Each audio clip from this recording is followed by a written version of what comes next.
새 내란 재판은 더욱더 속도를 내는 모습입니다. 동계 휴전기에도 재판이 이어지고 있는 가운데 핵심 재판인 윤석열 전 대통령의 내란 우두머리 재판은 다음 주 마무리될 전망입니다. 백유빈 기자의 보도입니다. 약 1년간 이어진 비상계엄 핵심 재판들이 막바지에 접어들었습니다.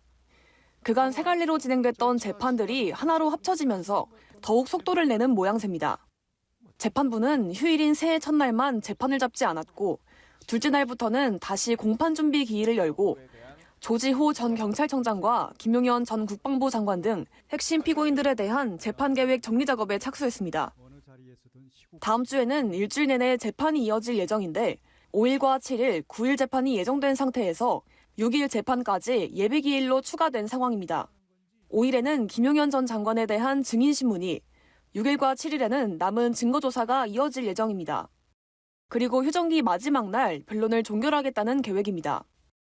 일단 9일까지는 종결을 하는 게 원래 재판부 계획인데 김용현 피고인 변호인 측에는 아직 말씀을 못 드렸는데 늦어도 1월 9일까지는 변호인 측 변론 요지서 종합 정리된 거 꼭 제출을 좀 해주시기 바랍니다. 오는 9일 열리는 결심 공판에서는 피고인 8명이 한꺼번에 같은 법정에 서게 됩니다. 특검의 구형과 피고인 최후 진술도 동시에 이뤄질 전망입니다. 이 가운데 본류 재판인 윤석열 전 대통령의 내란 우두머리 사건 법정형은 사형과 무기징역, 무기금고로 제한돼 있습니다. 특검의 구형 수위에 관심이 쏠리는 가운데 이들에 대한 법원의 첫 판단은 다음 달 초중순쯤 나올 것으로 보입니다. 연합뉴스TV 백유빈입니다.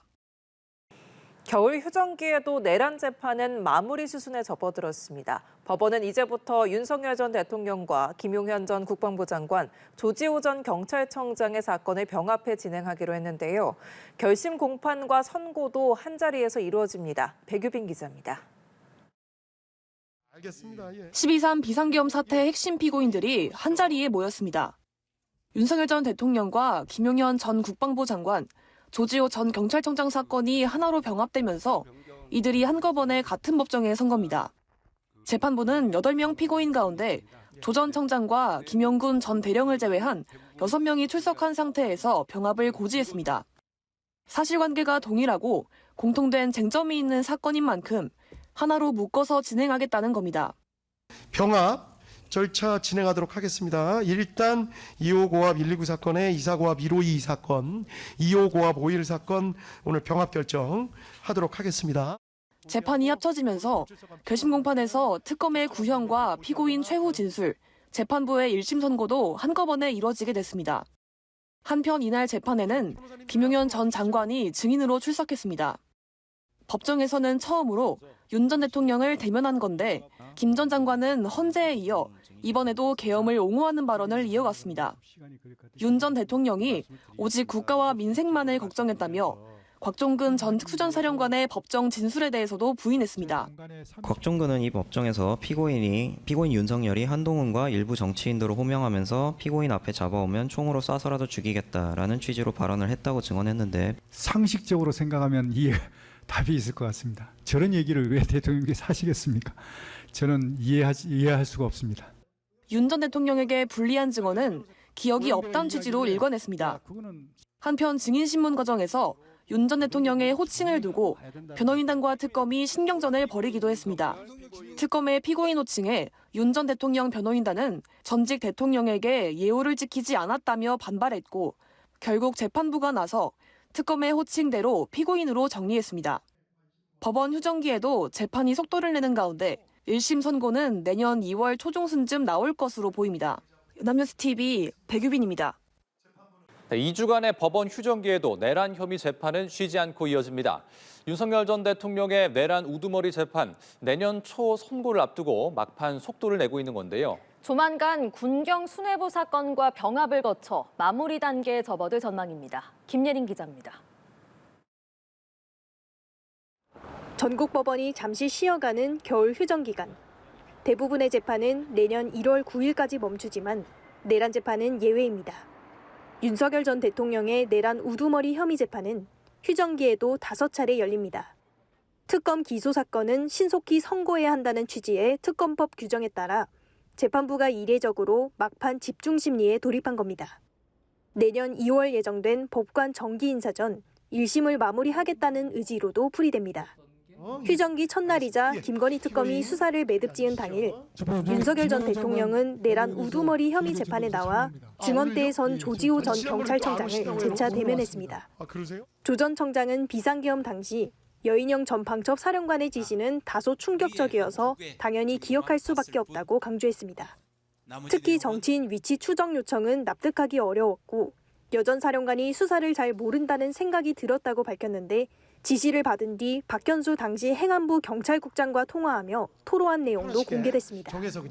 그 통화에서 정의는 정치인 위치 추적을 요청하는 여인영 방첩 사령관을 그대로 워딩 그대로 표현합니다. 으로 생각했다고 얘기하셨죠. 예, 박 국장하고 저하고는 조금 좀 격한 표현들도 많이 있습니다.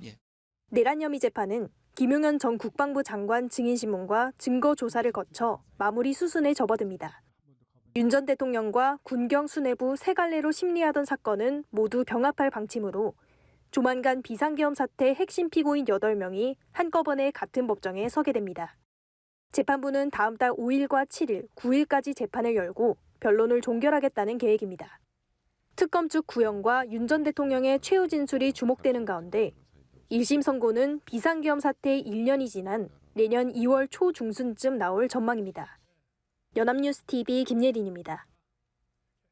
전국 법원이 내일부터 2주간 겨울 휴정기에 들어가는 가운데 윤석열 전 대통령 등에 대한 내란 재판은 계속 진행됩니다. 서울중앙지방법원 형사합의 25부는 내일 오전 10시 내란 우두머리 혐의를 받는 윤 전 대통령의 속행 공판을 열고 조지호 전 경찰청장에 대한 증인신문을 이어갈 계획입니다.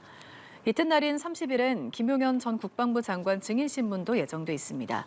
재판부는 또 내년 1월 5일과 7일에 공판 기일을 열어서 재판 마무리 절차에 들어가고 9일에는 특검 측 구형과 피고인의 최후 진술이 이뤄지는 결심을 진행하겠다는 계획입니다.